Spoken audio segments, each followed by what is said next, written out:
வணக்கம் நண்பர்களே.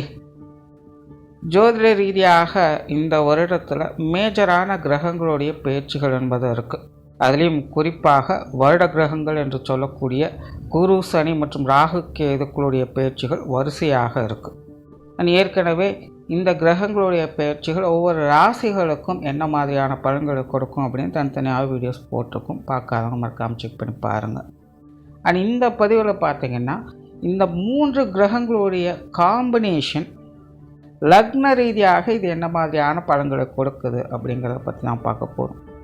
நீங்கள் சொல்லக்கூடிய பலன்கள் பார்த்திங்கன்னா தோராயமாக ஒரு 2 வருட காலங்கள் அப்படிங்கிறது இருக்கும். காரணம் ஜோதிட ரீதியாக குரு ஒரு வருட காலம் ஒரு ராசியில் சஞ்சாரம் செய்யும். ராகு கேதுக்கள் 1.5 வருட காலங்கள் சஞ்சாரம் செய்யும். சனி 2.5 வருட காலங்கள் சஞ்சாரம் செய்யும்.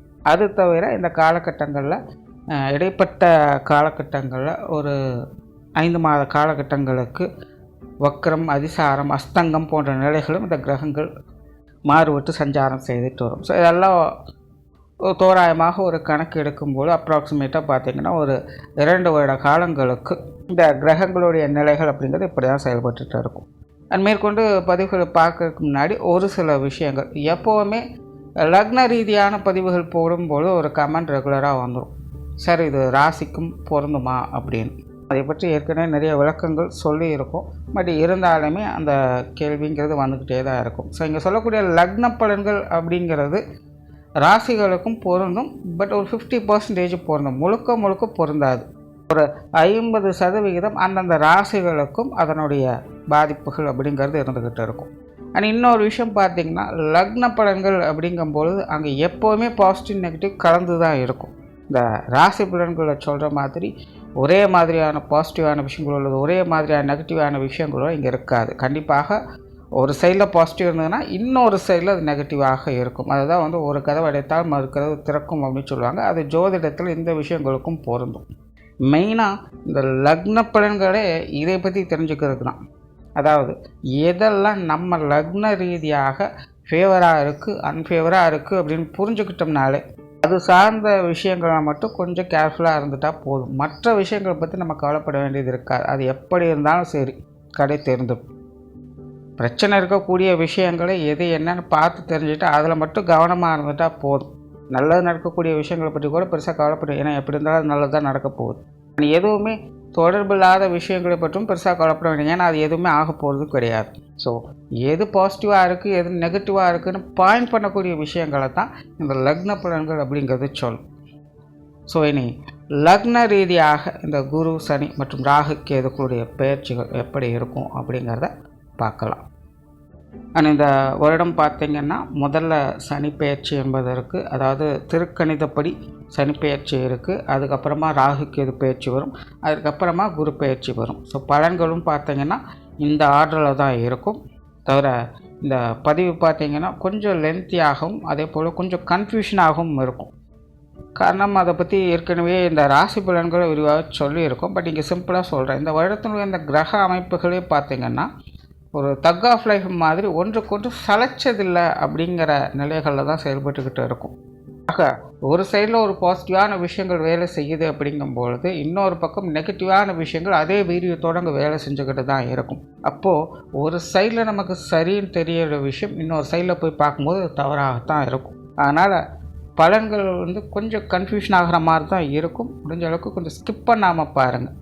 நீ மேற்கொண்டு உங்கள் லக்ன ரீதியாக இனி எப்படி இருக்கும் அப்படிங்கிறத பார்க்கலாம். துலாம் லக்னம். துலாம் லக்னக்காரங்களுக்கு வாழ்க்கையானது தற்போதைய நிலையில் கப்பு சிப்புன்னு மந்தமாக அமைதியாக போய்கிட்டு இருக்கும். காரணம், சமீப காலமாகவே துலாம் லக்னக்காரங்களுக்கு வாழ்க்கையில் எதையோ சாதிக்கணுங்கிற ஒரு நாட்டம். அப்படி நாட்டம் இருக்கிறதுல எந்த தவறும் கிடையாது. ஆனால் அதற்காக செய்த விஷயங்களும் காரியங்களும் சூழ்நிலைகளும் தான் வாழ்க்கை நிலையை பற்றி ஏதேதோ யோசிக்க வச்சிருக்கும். ஏதோ ஒரு விஷயம் பெருசாக கைக்கு கிடைச்சிருக்கு, நீ வாழ்க்கை நிலையை மாறப்போகுதுன்னு நினச்சி எது பின்னாடியோ கண்மூடித்தனமாக ஓடி அழுத்து களைத்த பிறகு தான் புரிஞ்சுது இதெல்லாம் வெறுமனே நம்மளுடைய எதிர்பார்ப்புகள் மட்டும்தானே தவிர இன்னும் எதுவும் உருப்படியாக சரியாகலை, இன்னும் எதுவும் கச்சிதமாக ரெடி ஆகலை, இன்னும் நம்ம இருக்கிற இடத்துலையே தான் இருந்துக்கிட்டு இருக்கோங்கிற யோசனை ஏற்படுது. இதனால் வரைக்கும் குண்டு சட்டிக்குள்ளே குதிரை ஓட்டின கதையாக போச்சேன்னு அவங்களையே யோசிக்க வைக்கும். ஆக துலாம் லக்னக்காரங்க சமீப காலத்தில் வாழ்க்கையில் எதையோ நோக்கி ஓடி போகிறாங்க, எவ்வளவோ விஷயங்களையும் பார்த்தாங்க. ஆனால் அது எல்லாமே பிரயோஜனமாக உருப்படியாக இருந்ததா அப்படின்னு பார்த்தா அதுதான் கிடையாது.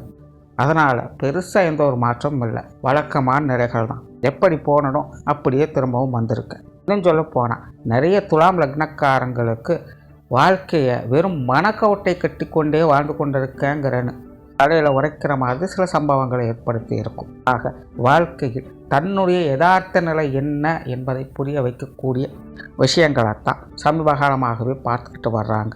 மற்றபடியெல்லாம் பெருசாக சொல்லிக்கிறதுக்கு எதுவும் இல்லை, எல்லாம் வழக்கமான நிலைகளில் போய்கிட்டு இருக்குது. ஒரு சில சின்ன சின்ன விஷயங்கள் தங்களுடைய எதிர்பார்ப்புகளை பூர்த்தி செய்துட்டு வருது. ஆக தன்னுடைய வாழ்க்கை பெரிய அளவில் முன்னேற்றம் எதுவும் கொடுக்கலை, அதே நேரம் என்ன பெருசாக படுகொலியில் சிக்கவும் வைக்கலை. இடைப்பட்ட காலங்களில் என்ன ஏது எப்படி மாறிச்சுங்கிறது புரியல. என்னமோ இருக்கும்னு போனேன், ஆனால் ஒன்றும் இல்லைன்னு இப்போ திரும்பி வந்துட்டேன், அவ்வளோதான். இப்படி தான் துலாம் லக்னக்காரங்களுக்கு வாழ்க்கை நிலையில் பெருசாக எந்த ஒரு மாற்றம் இல்லாமல் சின்ன சின்ன சந்தோஷங்களோடு வாழ்க்கை நகர்ந்து கொண்டு இருக்குது. காரணம் கோச்சார ரீதியாக இதுவரைக்கும் கிரக அமைப்புகள் ஆசை காட்டி அலைகளிக்க வச்சதே காரணம். வெறுமனே ஒரு ரொட்டீன் லைஃப்பை அனுபவிக்கக்கூடிய கொடுப்பனையை தான் கொடுத்தது. ஏதோ சாப்பிட்டோம், தூங்கணும், வேலைகளை பார்த்தோம், சின்ன சின்ன நல்லது கெட்டதெல்லாம் அப்பப்போ தலையை காட்டிட்டு வந்தோங்கிற சூழ்நிலை தான். உண்மையில் துலாம் லக்னக்காரங்க அவங்கவுங்க வயது நிலைகளுக்கு ஏற்ப ஒரு சராசரியான வாழ்க்கையை சாந்தமாக வாழ்ந்துட்டு வர்றாங்க அப்படிங்கிறது தான் யதார்த்தம். ஆனால் மனசளவில் எதையோ எட்டு பிடிச்சிடணும், பெருசாக சாதிச்சிடணுங்கிற ஒரு ஆசை, அதன் காரணமாக இடைப்பட்ட காலங்களில் ஒரு சின்ன அலைச்சல். மற்றபடி அவங்கவுங்க நிலைகளுக்கு ஏற்ப ஒரு வழக்கமான வாழ்க்கையை வாழ்ந்துக்கிட்டு இருக்கேன் சொல்கிற சூழ்நிலைகள் தான். இப்படிப்பட்ட நிலைகளில் செயல்பட்டு வரக்கூடிய கிரக அமைப்புகள் இது தொடர்ச்சியாக ஒன்றன் பின் ஒன்றாக மாறக்கூடும். இந்த கிரக மாற்றங்களால் துலாம் லக்னக்காரங்களுக்கு வாழ்க்கையில் மாற்றங்கள் இருக்குமா? கண்டிப்பாக இருக்கும், ஆனால் இருக்காது. வரும் ஆனால் வராதுங்கிற காமெடி மாதிரி இருக்கலாம் இல்லை, அப்படித்தான் இருக்குது. என்னதான் கிரக நிலைகள் மாற்றங்கள் ஏற்பட்டாலும், அதுவும் குறிப்பாக இந்த வருட கிரகங்களுடைய மாற்றங்கள் ஏற்பட்டாலும் கூட துலாம் லக்னத்தை பொறுத்த வரைக்கும் இந்த கிரக அமைப்புகளானது பெருசாக மாற்றத்தை ஏற்படுத்த போகிறதில்ல. இங்கே இருக்கிறது அங்கே தூக்கி போட போகுது, அங்கே இருக்கிறத தூக்கி இங்கே போட போகுது, அவ்வளோதான். இதுக்கு பேசாமல் பருத்து மூட்டை குடோன்லேயே இருந்துக்கலான்னு சொல்கிறனால தான். ஸோ இப்படி ஜென்ரலாக பார்த்தா இது ஒரு வழக்கமான நிலைகள் தான், பெருசாக வாழ்க்கையில் எந்த ஒரு மாற்றத்தையும் கொடுக்க போகிறதில்ல. ஆனால் இந்த கிரக மாற்றங்கள் ஏற்படும் பொழுது ஏதாவது ஒரு சின்ன வித்தியாசத்தையாவது காட்டி ஆகணுமா இல்லையா? அப்படி ஒரு சின்ன வித்தியாசம் கூட இல்லை அப்படின்னா இந்த மாற்றங்களால் எந்த ஒரு பிரயோஜனம் எப்போவுமே கிடையாது இல்லையா? அப்படி ஒரு சின்ன வித்தியாசம் இந்த கிரக மாற்றங்களால் துலாம் லக்னக்காரங்களுக்கு உண்டு. அதாவது முன்னாடியெல்லாம் என்னமோ இருக்குன்னு தேடி ஓடிக்கொண்டிருந்தாங்க, ஆனால் ஒன்றும் இல்லாமல் திரும்பி வந்தாங்க. ஆனால் இனி துலாம் லக்னக்காரங்க என்னமோ இருக்குன்னு ஓட போகிறதெல்லாம் கிடையாது, இருக்கிறது இருக்கட்டும்னு நிம்மதியாக வாழணும்னு நினைப்பாங்க. ஆனால் திடீர்னு ஏதோ ஒரு சூழ்நிலை காரண காலகட்டங்களில் உங்களுடைய முக்கியமான தேவைகள் பூர்த்தியாகும். என்றைக்கோ எதையோ தேடி ஓடிக்கொண்டிருந்தவங்க இன்றைக்கி அதை எட்டி பிடிக்கக்கூடிய நிலைகள் அவங்களுக்கு உருவாகும். ஆனால் இது எதிர்பார்த்த மாதிரி எதிர்பார்த்தது நடந்துதான்னு கேட்டால் இருக்காது. நீங்கள் எதிர்பார்க்காத விஷயங்கள் எதிர்பார்க்காத நேரங்களில் கைகூடும். நான் பாட்டுக்கு என் வேலை உண்டு, நான் ஒன்று நினச்சவனே இருக்கேன். அன்னைக்கு அவ்வளோ ஆர்வமாக எதிர்பார்த்துட்டு உட்காந்துருந்து அப்பெல்லாம் எதுவும் கை கிடைக்கல. இன்றைக்கி நான் ஒரு விஷயத்தில் பிஸியாக இருக்கேன், இப்போ தேவையில்லாமல் இந்த விஷயம் தீண்டுதே அப்படின்னு உங்களை கொஞ்சம் யோசிக்க வைக்கும். இப்படின்னு திடீர்னு ஒரு இடைப்பட்ட சொருகல்களாக சில சூழ்நிலை சந்தர்ப்பங்கள் உங்களுக்கு அனுகிரகத்தை ஏற்படுத்தும். உங்களுடைய நீண்ட நாள் எதிர்பார்ப்புகள் ஆசைகளை பூர்த்தி செய்யும். அதாவது பொதுவாக துலாம் லக்னக்காரங்க அனைவருக்குமே இப்போ சமீப காலங்களில் ஆசை உணர்வுகள் அதிகம், கற்பனை உணர்வுகள் அதிகம். மனசானது எதையோ சிந்திச்சு அலைவாழ்ந்து கொண்டே இருக்கும். தடுமாற்றங்கள் அப்பப்போ இருந்துக்கிட்டு தான் இருக்கும். ஏன்னா ஆசைகள் கட்டுக்கடங்காமல் போய்கிட்டு இருக்கும். 10 ரூபாய்க்கு ஆசைப்படுன்னு சொன்னால் 1000 ரூபாய்க்கு ஆசைப்படக்கூடிய சூழ்நிலை தான் துலாம் லக்னக்காரங்களுக்கு இருக்குது. அதிகப்படியாக உணர்ச்சி வசப்படக்கூடிய நிலை, தன்னுடைய கட்டுப்பாட்டில் எதையுமே வச்சுக்க முடியாது. ஒவ்வொரு விஷயத்தையுமே ரசித்து ருசித்து விரும்பி செய்வாங்க. ஒரு பூரிப்போட ரசனையோடு எல்லாத்தையும் செய்வாங்க. ஆனால் அதனால் பிரயோஜனம் இருந்துதாங்கிறது தான் கேள்வியே. அதனால் எல்லாம் 1க்கு 2 வேலைகள் செய்து 1க்கு 2 செலவு செஞ்சது தான் மிச்சம். ரசனைகளெல்லாம் என்னமோ நல்லா தான் இருந்தது, ஆனால் கடைசியில் மிஞ்சினது வெறும் அலைச்சலும் முறையும் மட்டும் தாங்கிற சூழ்நிலை. ஆக துலாம் லக்னக்காரங்க ஒரு பக்கம் கட்டுக்கடங்காத ஆசைகளோடும் இன்னொரு பக்கம் விரக்தியும் மந்தவுமான சூழ்நிலைகளை சிக்கி தவிர்த்துக்கிட்டு இருக்காங்க. ஆக காரியத்தில் பெருசாக எந்த ஒரு மாற்றமும் இல்லை, ஆனால் அதே நேரம் மனசில் இருக்கக்கூடிய சஞ்சலங்கள் இன்னும் தீர்க்கப்படாது. இதுதான் துலாம் லக்னக்காரங்களுடைய நிலை. ஆனால் இப்போ வரக்கூடிய இந்த கிரக மாற்றங்களானது குறிப்பாக வருட கிரகங்களான குரு, சனி மற்றும் ராகு கேதுக்குடைய பயிற்சிகள் காரிய ரீதியான மாற்றங்களை ஏற்படுத்தி மனதில் இருக்கக்கூடிய சஞ்சலங்களை போக்கும். இருப்பினும் ஒரு சில விஷயங்களில் மட்டும் கவனம் தேவை. அளவுக்கு மீனால் அமிர்தம் நஞ்சுங்கிறது பழமொழி. ஆக துலாம் லக்னக்காரங்க இனி வரக்கூடிய காலகட்டங்களில் உங்களுடைய கை மீறி எந்த ஒரு விஷயங்களும் ஈடுபடாதீங்க. உங்களுடைய நிலை அறிந்து அதற்கு தகுந்த விஷயங்களில் செயல்படும் போது அதற்கான மாற்றங்களும் முன்னேற்றங்களும் கண்டிப்பாக இருக்கும். அதை விட்டுட்டு கண்ணா பின்னான்னு எதையோ ஆசைப்பட்டுட்டு எதிர்பார்த்துக்கிட்டு இருந்தால் அதுக்கெல்லாம் யாரும் ஒன்றும் பண்ண முடியாது. தேவைகள் என்பது பூர்த்தியாகும். அதுவும் சரியான விகிதாச்சாரத்தில் மட்டும்தான். அளவுக்கு அதிகமாக எதுவும் கிடைக்காது, அளவாக எல்லாமே கிடைக்கும். ஆக துலாம் லக்னக்காரங்க உங்களுடைய கற்பனை குதிரைகளை கொஞ்சம் கட்டி வைத்துக் கொள்ளுங்கள். அடுத்ததாக பொருளாதாரம் சார்ந்த விஷயங்கள் மற்றும் வீண் மனஸ்தாபங்கள். ஏற்கனவே துலாம் லக்னக்காரங்க இந்த 2 விஷயங்களால் கொஞ்சம் சங்கடப்பட்டுட்டு தான் இருக்காங்க. ஒரு பக்கம் நிதிநிலை சார்ந்த விஷயங்கள் தேவையில்லாத சங்கடத்தை ஏற்படுத்தும். காசு இருந்தாலும் பிரச்சனை, காசு இல்லைனாலும் பிரச்சனை தான். காசு இல்லாதவங்களுக்கு அது இல்லையே எப்படியாவது சேர்க்கணுங்கிற பிரச்சனை, காசு இருக்கிறவங்களுக்கு அது வீணாக போகாமல் எப்படியாவது காப்பாற்றணுமேங்கிற பிரச்சனை. இன்னொரு பக்கம் தேவையில்லாத வம்பு சண்டைகள், மனஸ்தாபங்கள். துலாம் லக்னத்தை பொறுத்த வரைக்கும் உற்றார் உறவினர்கள், நண்பர்கள் சார்ந்த விஷயங்கள் அனைத்துமே பார்த்திங்கன்னா கொஞ்சம் ஏட்டிக்கு போட்டியாகத்தான் போயிட்டு இருக்கும். ஏதோ ஒரு சின்ன விஷயங்கள் எப்போவோ எப்படியோ நடந்தது, அதை பிடிச்சிக்கிட்டு சுற்றி இருக்கிற எல்லாருமே ஓரங்கட்டுறாங்க. கடைசி வரைக்கும் கூடவே இருப்பேன்னு சொன்னவங்க கூட இப்போ ஒரு மெசேஜ் பண்ணுறதுக்கு கூட தயக்கம். வெறும் வீண் பகைகள், காரண காரியங்களே இருக்காது. இப்படியே காரண காரியங்களை சொன்னாலும் கூட சிறுபிள்ளைத்தனமாகத்தான் இருக்கும். இதுக்கு போயா இவ்வளோ நாள் மூஞ்சி தூக்கி வச்சுட்டு இருந்தோன்னு 10 வருஷம் கழித்து சொல்லி சிரிக்கிற மாதிரி தான் இருக்கும். ஆனால் இப்போதைய நிலையில் இது எல்லாமே முன்னுக்கு பின் முறைக்கிற கதைகள் தான். உற்றார் உறவினர்கள், நண்பர்கள் என யாருக்கிடையும் வழக்கமான நிலைகள் எளிமையாக பழக முடியறது இல்லை. 10 நிமிஷம் நல்லா பேசுவாங்க, 10 நாளைக்கு பக்கம் கூட வரமாட்டாங்க. இப்படித்தான் இருக்குது. இந்த நிலைகளெல்லாம் இன்னும் கொஞ்சம் நாளைக்கு தொடர்ந்து இருந்துக்கிட்டு தான் இருக்கும். துலாம் லக்னக்காரங்க இந்த மாதிரியான விஷயங்கள்லாம் கொஞ்சம் கவனித்து அனுசரித்து போகத்தான் வேணும். இனி கிரக அமைப்புகளோட இந்த மாற்றங்களை பற்றி கொஞ்சம் சுருக்கமாக பார்த்துடலாம். முதல்ல சனியினுடைய நிலை. கிரகாதிபத்திய வகையில் சனியானவர் அசுப கிரகமாகவே கருதப்படுறாங்க. ஆனால் துலாம் லக்ன ரீதியாக பார்க்கும்போது சனியானவர் 4ஆம் இடத்திற்கும் 5ஆம் இடத்திற்கும் அதிபதியாக வரக்கூடியவங்க. அதாவது துலாம் லக்னத்தை பொறுத்த வரைக்கும் சுகஸ்தானத்திற்கும் புண்ணியஸ்தானத்திற்கும் அதிபதியாக வரக்கூடியது இந்த சனி தான். இந்த சனியினுடைய அமைப்புகள் தான் உங்களுக்கு சுக சௌகரியங்களை அதிகமாக ஏற்படுத்தி கொடுக்கும். அப்படிப்பட்ட சனியானவர் இதுவரைக்கும் உங்களுடைய லக்னத்துக்கு 5ஆம் பாவத்தில் ஆட்சி நிலையிலிருந்து வந்த நிலையில் ஒரு சில சங்கடங்கள் அப்படி இப்படி ஏற்பட்டாலும் கூட உங்களுடைய ஆசைகள், அதுவும் குறிப்பாக சின்ன சின்ன நியாயமான ஆசைகளை அப்பப்போ பூர்த்தி செய்யக்கூடிய நிலைகளை ஏற்படுத்தி வந்தது. இந்த மாதிரி சின்ன சின்ன நன்மைகளை உங்களுடைய வாழ்க்கையில் அப்பப்போ பார்த்து வந்த உங்களுக்கு இது அந்த சனியானவர் லக்னத்துக்கு 6ஆம் இடத்தில் அடுத்த 2 வருட காலங்கள் சஞ்சாரம் செய்து வரும். பொதுவாகவே 6ஆம் இடத்துல சனி அமர்றது அப்படிங்கிறது ஒரு சைடில் பாசிட்டிவாக இருக்கும், ஒரு சைடில் கொஞ்சம் நெகட்டிவாகத்தான் இருக்கும். 6 சனி ஊரில் பகைன்னு பழமொழியே இருக்குது. ஆல்ரெடி இந்த விஷயத்தை நாங்கள் பார்த்துட்ருக்கோம். இனி பெருசாக என்ன அப்படின்னு நினைக்கலாம். இதைத்தான் முன்னாடியும் சொன்னேன். கிரக மாற்றங்கள் என்னமோ இருக்குது, ஆனால் வாழ்க்கையில் பெருசாக மாற்றங்கள் இருக்காது.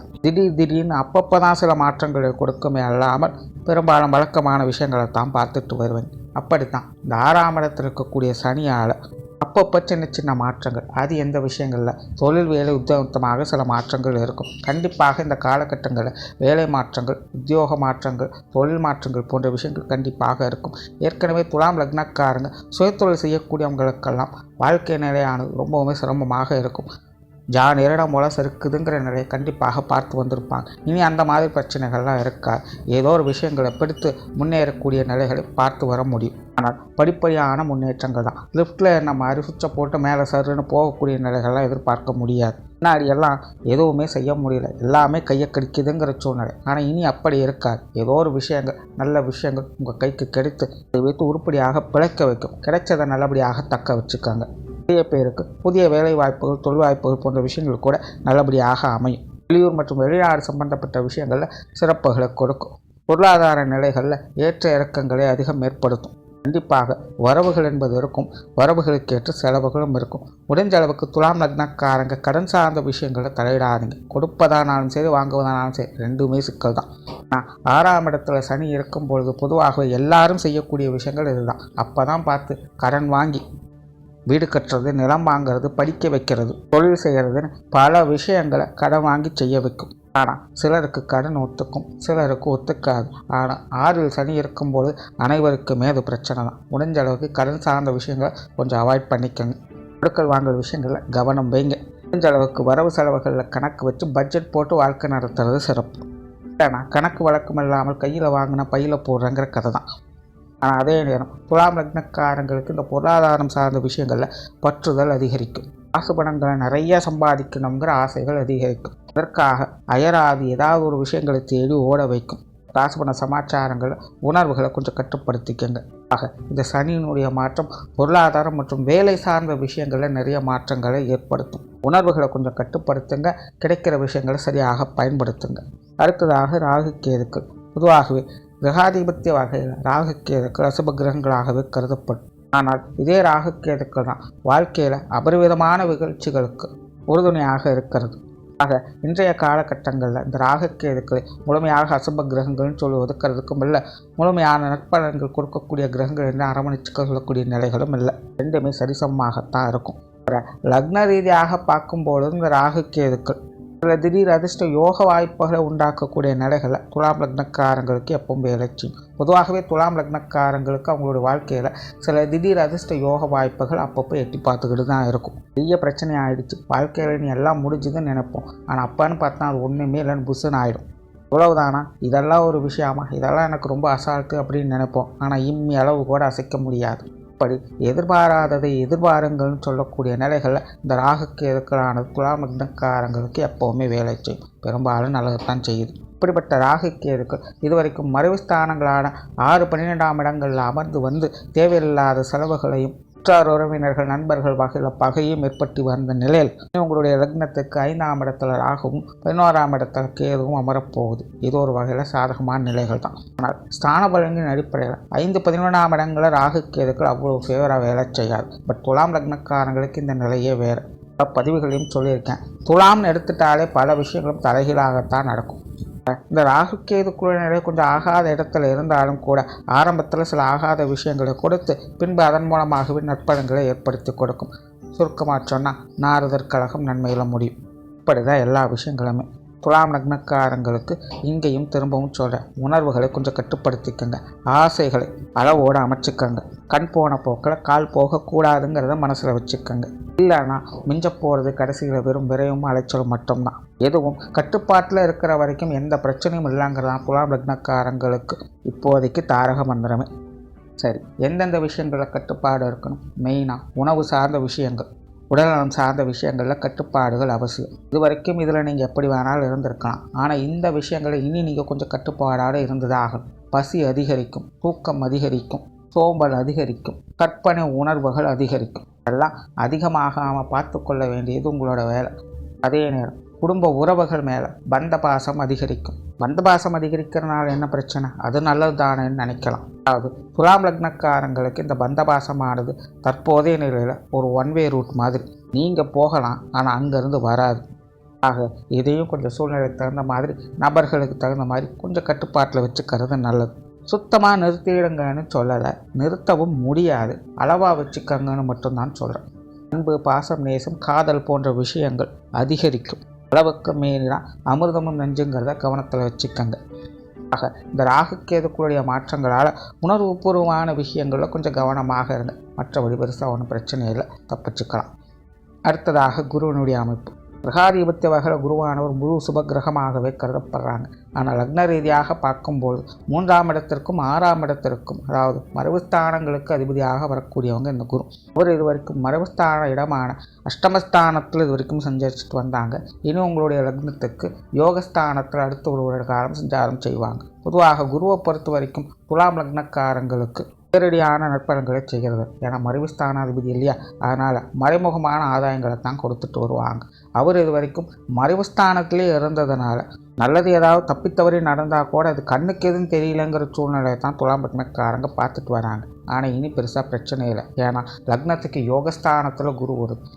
திரைக்கடலோடியும் திரவியம் தேடுன்னு சொல்லுவாங்க. அப்படி 9ஆம் இடத்துல குரு வரும்பொழுது சும்மா இருக்கிறவங்கள கூட வேலை செய்ய வச்சு வாழ்க்கையில் முன்னேற்றத்தை கொடுக்கும். அதனால தான் ஓடிப்போனவனுக்கு 9ல் குருன்னு சொல்லுவாங்க. அப்படிப்பட்ட 9ஆம் இடத்துல அடுத்த ஒரு வருட காலம் குரு சஞ்சாரம் செய்யக்கூடிய நிலைகள் துலாம் லக்னக்காரங்களுக்கு எதிர்பாராத யோக அதிர்ஷ்ட மாற்றங்கள் வாழ்க்கையில் நிகழப்போகுது. ஆரம்பத்திலே சொன்னேன், அப்பப்போ திடீர் அதிர்ஷ்ட யோகங்கள் அப்படிங்கிறத எட்டி பார்த்துட்டு போகும். கிடைக்கக்கூடிய அந்த வாய்ப்புகளை அப்போதைக்கு சுதாரித்து பிடிக்கணும். அப்படிப்பட்ட யோக அமைப்புகள் இந்த குருவானவர் உங்களுக்கு கட்டாயமாக கொடுத்துட்டு போவாங்க. ஆனால் அதை எட்டி பிடிச்சிக்க வேண்டியது உங்கள் பொறுப்பு. ஏன்னா தடுக்கக்கூடிய விஷயங்களை மற்ற கிரகங்கள் பார்க்குதா இல்லையா? கொடுக்கிறவர் கொடுக்குறாங்க, தடுக்கிறவர் தடுக்கிறாங்க. இடையில மாட்டிகிட்டு இருக்கிறது நம்ம தான். நமக்கு என்ன தேவையோ நம்ம தான் போய் எடுத்துக்கணும். அப்படிதான் துலாம் லக்னக்காரன் இப்போதைய நிலையில் கொஞ்சம் சுதாரிப்போடு இருந்து கிடைக்கிற நல்ல விஷயங்களை அப்பப்போ பார்த்து பக்குவமாக எட்டு பிடிச்சுக்கணும். இந்த குருவனுடைய அமைப்பால் துலாம் லக்னக்காரங்க வாழ்க்கையில் சுப விசேஷங்கள் சுப காரியங்களுடைய நிகழ்வுகள் நல்லபடியாக இருக்கும். திருமண அமைப்புகள் புத்திரவாக்கிய அமைப்புகள் நல்லபடியாக அமையும். குறிப்பாக துலாம் லக்னத்திற்கு இந்த புத்திரஸ்தான அமைப்புகளில் நன்மை உண்டு. அதாவது குழந்தைகள் சம்பந்தப்பட்ட விஷயங்களில் நிறைய நற்பலன்களை யோக பாக்கியங்களை பெறக்கூடிய சூழ்நிலையை ஏற்படுத்தும். குழந்தைகளுடைய வாழ்க்கையில் அவங்க முன்னேறக்கூடிய விஷயங்களை ஏற்படுத்தி கொடுக்கறது, குழந்தைகள் வாழ்க்கையை செட்டில் பண்ணி வைக்கிறது, குழந்தைகளுடைய சுப விசேஷங்கள் காரியங்களை நிவர்த்தி பெறது, திருமணம் புத்திர அமைப்புகள், சிறு குழந்தைகளுக்கான சுப விசேஷங்கள் சுப காரியங்கள், குறிப்பாக மொட்டையடிப்பது, காது குத்துவது, குழந்தைகள் பருவத்துக்கு வருவது போன்ற விஷயங்களை இந்த காலகட்டங்களில் பார்க்க முடியும். திருமணம் மற்றும் புத்திர வாக்கியம்னு வரும்பொழுது சுய ஜாதக ரீதியாக தோஷமுள்ள ஜாதகங்களுக்கு கூட நல்ல முறையில் இது சார்ந்த விஷயங்களில் பலன் கொடுக்கக்கூடிய விஷயங்களை ஏற்படுத்தி கொடுக்கும். ஆக இதுவும் கூட ஒரு திடீர் அதிர்ஷ்ட யோக வாய்ப்புகளாக உங்களுக்கு செயல்படும். ஆக இந்த குருவனுடைய அமைப்பு பலவித நல்ல மாற்றங்களை நீங்கள் எதிர்பார்க்காத நேரத்தில் எதிர்பார்ப்புகளை பூர்த்தி செய்யும். ஆக மொத்தம் துலாம் லக்னத்தை பொறுத்த வரைக்கும் குரு சனி மற்றும் ராகு கேதுக்களுடைய அமைப்பானது பெரும்பாலும் வழக்கமான விஷயங்கள் தான். ஆனால் சற்றும் எதிர்பாராத நேரத்தில் சில திடீர் மாற்றங்கள் யோக அமைப்புகளை பெறக்கூடிய விஷயங்களை ஏற்படுத்தும். ஆக கொஞ்சம் கவனமாக இருங்க. கிடைக்கக்கூடிய நல்ல விஷயங்களை மிஸ் பண்ணாதீங்க. நன்றி, வணக்கம், வாழ்க வளமுடன்.